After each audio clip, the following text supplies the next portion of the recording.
Hey everybody, the I'm Loving My Story journaling challenge is over, but your creative journaling journey may just be beginning. Or is it? I've gotten some feedback about the challenge, and I had a couple people tell me that they weren't able to complete it, and that's either because life happened or they just really couldn't figure out how to get started. So in today's video, I'm going to talk about some things that have helped me through this challenge. And I'm going to share that with you because I think it will help you kind of break down and not feel so intimidated about this concept of creative journaling that I'm trying to figure out, maybe you're trying to figure out too. The other thing I realized, and I mentioned this in the wrap up video, and I'm going to share it here, is that I don't like challenges. I think the name challenge just like that's a big block for people. So subconsciously your mind thinks challenge, and then you just like it's something that you have to deal with and struggle through. And this is not that. Creative journaling should be something that you look forward to. It should be like time for yourself. It should be reflection time. It should not feel like a burden. So that's something I realized for myself. I did the challenge because I had to create the content for it for everybody who wanted to participate. But then I realized like I don't even like challenges. I've tried to do like what is it, the 1,000 or 100 day project, and I have never completed it. A couple of years ago I did some videos on, oh, I'm going to do a travel album for the 100 day challenge, and I never finished it. So I have the same block about challenge. I feel like just do a prompt, create however you want, write however you want, and then just move on, right? But when you have that challenge, it's like, oh, I've got to do this every day. You feel guilty if you miss a day, and then day one becomes day two, becomes day three, and then you just abandon the project altogether. So in this video, I'm going to talk about how we can keep this thing going without the pressure of a challenge that you have to participate in. Tip number one is keep it simple. So I think one of the things that people were struggling with is that they had 14 prompts, and they had to, oh, what do I do with the 14 prompts? I don't know how to start and all of that. What helped me was just looking at it from what does the prompt say, and then writing something about it. And then if I had something that was a picture or stickers or whatever that I felt corresponded to that, then I would add it and build my page around that. So I was using a little bit of scrapbooking technique to it when I added the pictures and the stickers, but typically you don't have to add all of that. You can just write and be done. And that's the simplest form. If you want to layer on top of that with all the ephemera and all the other stuff, you can do that. But it's your page. Don't feel pressure that you have to make it quote unquote pretty. The next thing I would say is create with a purpose. So the easiest way to do that is have a theme. So the challenge did have a theme. It was your life story, your story. So it was about you. So hopefully you know yourself well enough to be able to answer the prompts that were included in the challenge.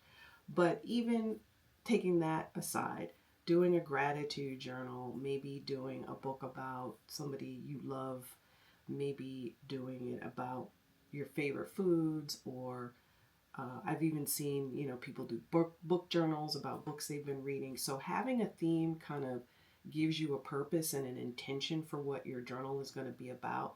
And then once that's in your mind, you can start doing your pages based on that theme. Tip number 3 is to look for inspiration. Now, the caveat about looking for inspiration is that we tend to get into comparisonitis. So you might be looking at a lot of videos and you're thinking, oh, that looks really great. I can't do that for myself. You're not looking at those videos to necessarily recreate what that person's done. You're looking at that video to be inspired about what is possible for what you can do on your own pages and books. So some places that I look for inspiration is obviously YouTube. There are a lot of great creative journalers, junk journalers, whatever, on YouTube. The other thing is books. So I have 2 books that I recommend. One is Treasure Books, and I'm going to look down to see her name, Natasa Marinkovic. I'm sorry if I butchered your name. She is on YouTube. Her channel is at Treasure Books. I will leave her information in the description below. She actually breaks down all the differences between the different kind of journaling books that are out there, which is excellent. And then she gives you some nice projects. So that's like a nice way to ease into this little side of the world of papercraft, to see what is possible and to learn some new things that you might want to use on your own stuff. And the other book I recommend is, I actually have it here, Create a Wanderlust. This is by Kasia, Avery. Hopefully I'm not butchering your name, sorry.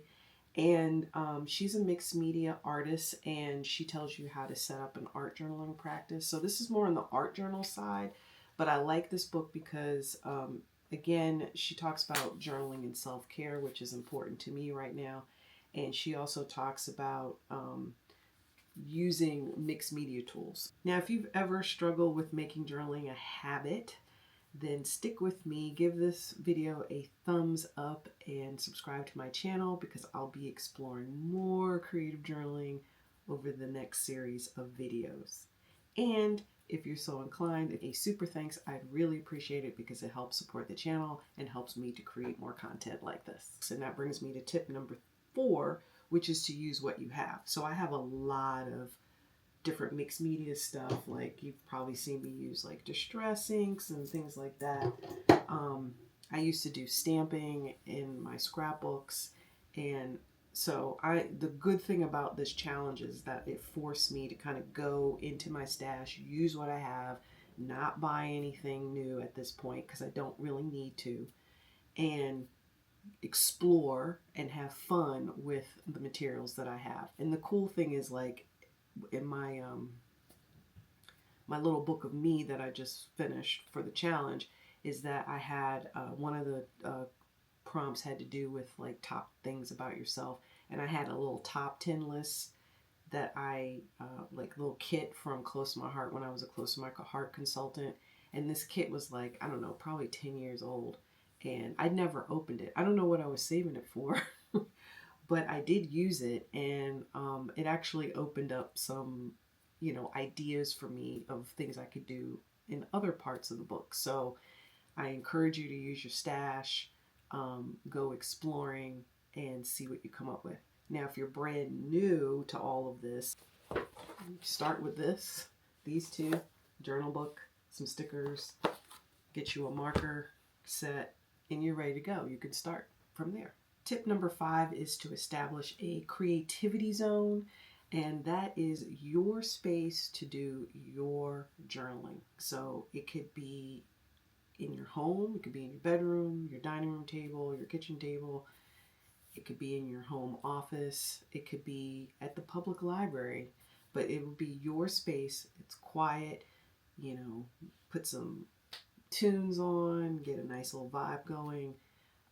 Get yourself a nice cup of tea or a cup of coffee or an adult beverage, and then just, sit down, calm yourself, and start just getting into the vibe and creating. Also, make time in your day or week to do this.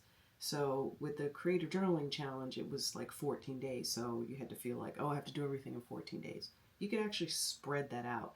And I have reposted the challenge so that it's self-paced. So there's no time frame on it. It's just your prompts and doing the prompts however you want to do it, whenever you want to do it. So if you want to just take a weekend and work on one prompt or 2 prompts, you can do that. Or maybe one evening, you're just like, oh, I'm going to take an hour and just kind of play around and do that. I actually did that last night, and I had a really good time just putting something together. I didn't really have anything in mind. I just kind of sat down and remembered a quote from something that I felt like I wanted to make a spread about, and so I just played, and it was great, and I was able to distract myself from everything that's going on and just kind of relax and chill, and it was great. So I highly recommend taking an hour, finding your private space, and don't make it feel like it's a have to. If it's a have to, you won't want to. So do it with the mindset of this is a gift that I give to myself, and just relax into it and have fun. Let me know in the comments, what's your biggest struggle with journaling? I'd love to hear what you're thinking about everything so far. And don't forget to like and subscribe so we can keep this conversation going. Thanks for watching, and I'll see you in the next one.